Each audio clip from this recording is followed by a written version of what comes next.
Hello, my name is Lester Jones. I would like to thank you for taking the time to look at this virtual demonstration.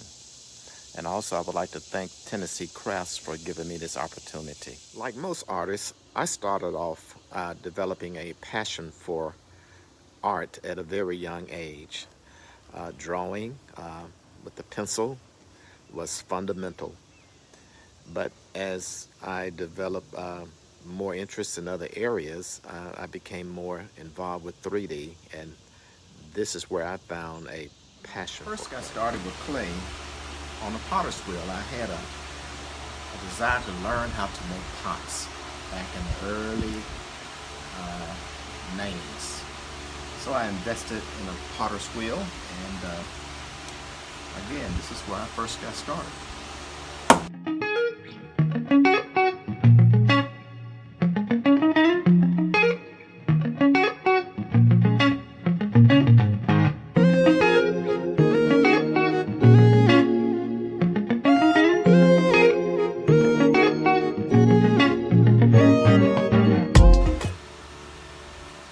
Once it's pretty much centered, it's not wobbling, the next step is to take and put a center.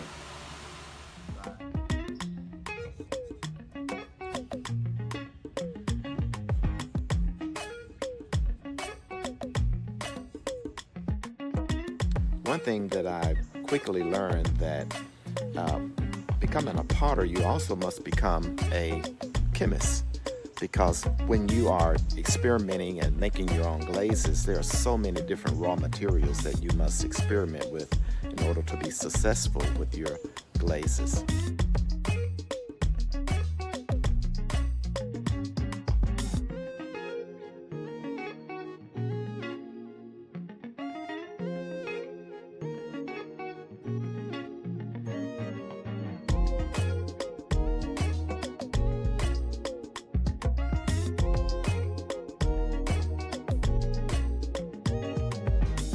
I use a lot of beads in my work, and one of the advantages of making your own beads is that you can control the size, the shape, the colors, and bead making, again, is one of the fun parts of what I do.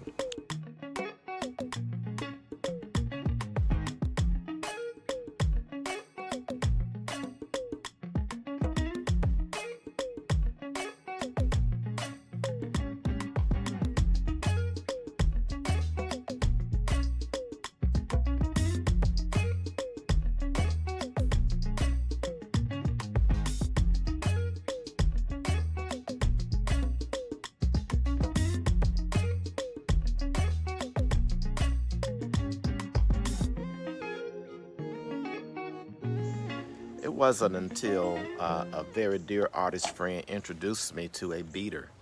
The beater was given to me because at one point in time I would take little small beads, very small beads, and actually string them one bead at a time.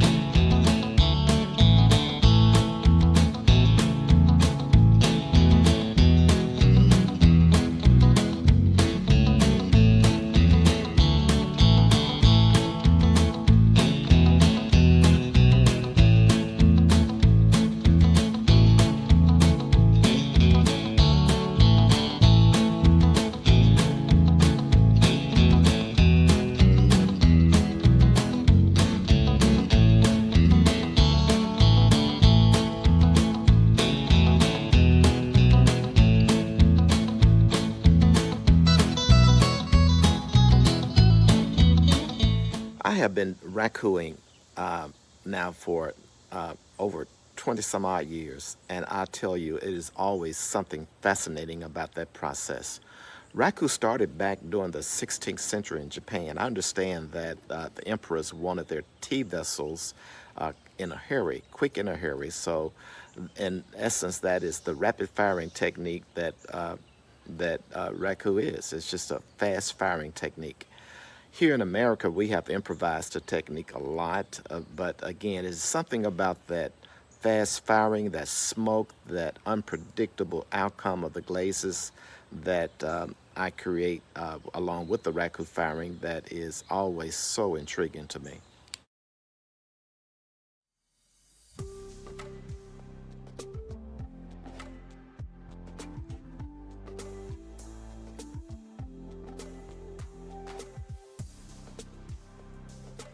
I can't stress enough how important it is for anyone attempting to raku to know exactly where your equipment and your tools are.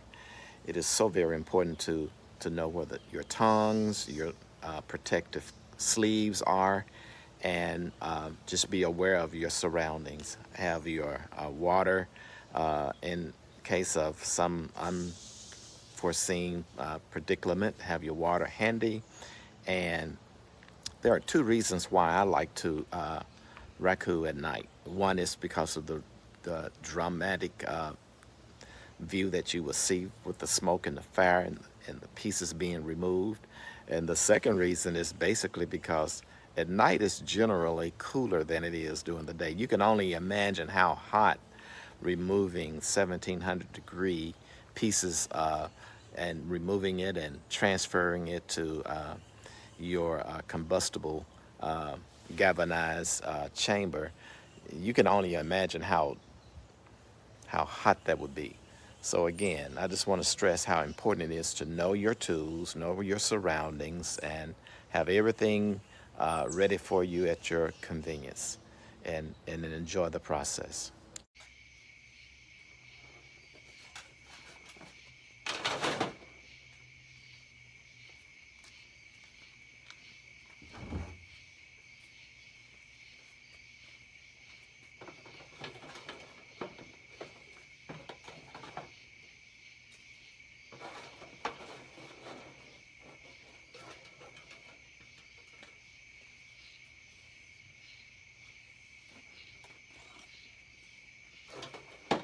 My latest body of work is entitled Hairdo.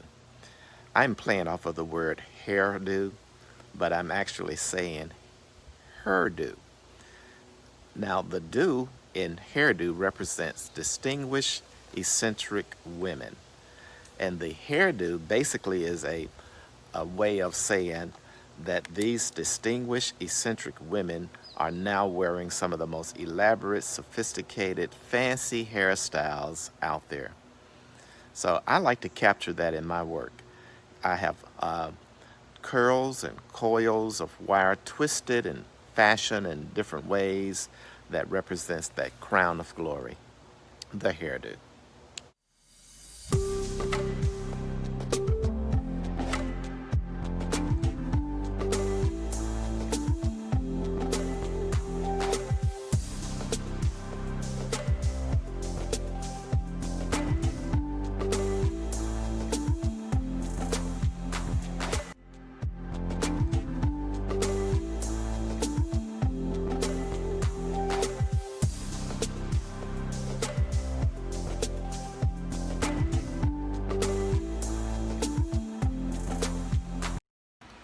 Hey, would you like to see some banging hair? Yes, banging hair.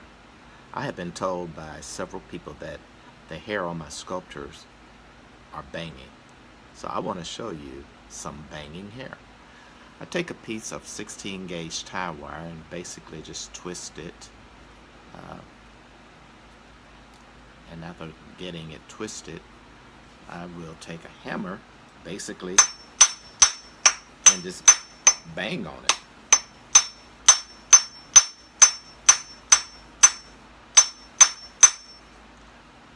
So a lot of the strands you see that are on my sculpture is literally banged.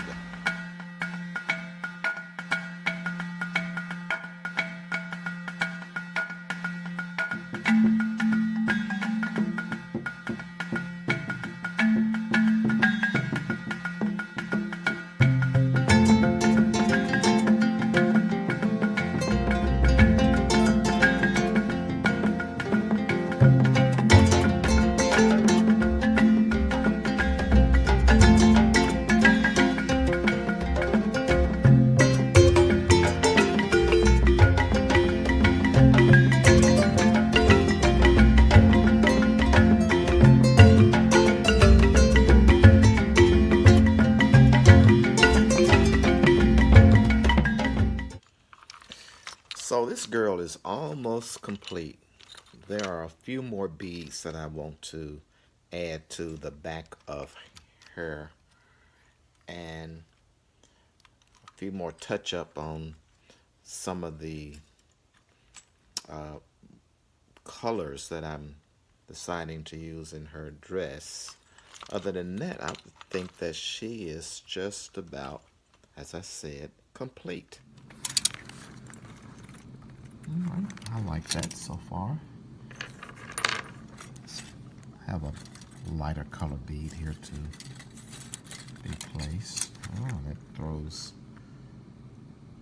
the color spectrum in a different direction, so I'm going to take that off.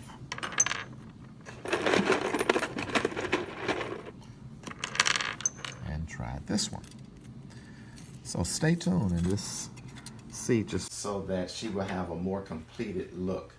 I want it to be balanced. It seems as if I need to add just a few more things on the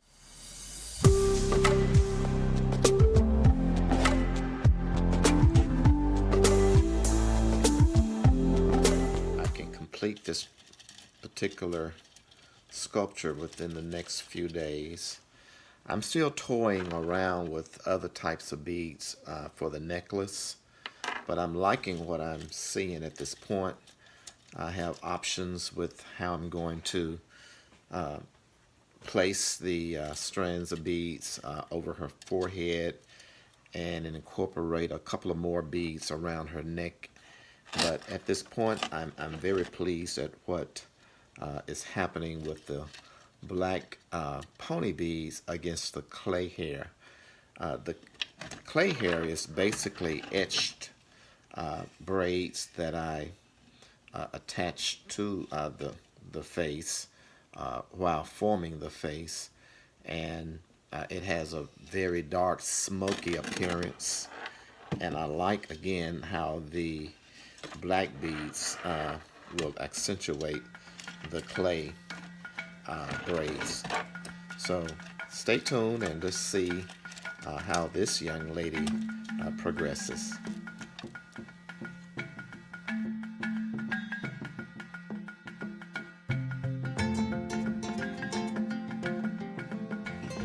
So I'm finished with this particular piece. I'm so very happy with the outcome of it.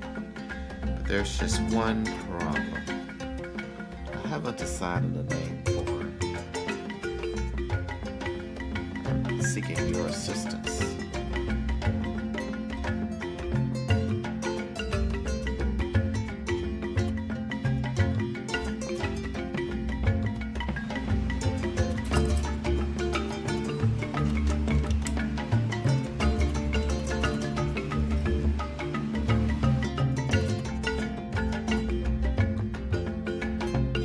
Thank you for watching. If you would like to see more of my work, please visit hairdo.com. If you would like to learn more about some of the techniques and processes that I use to create, again, please visit me at hairdo.com. Thank you.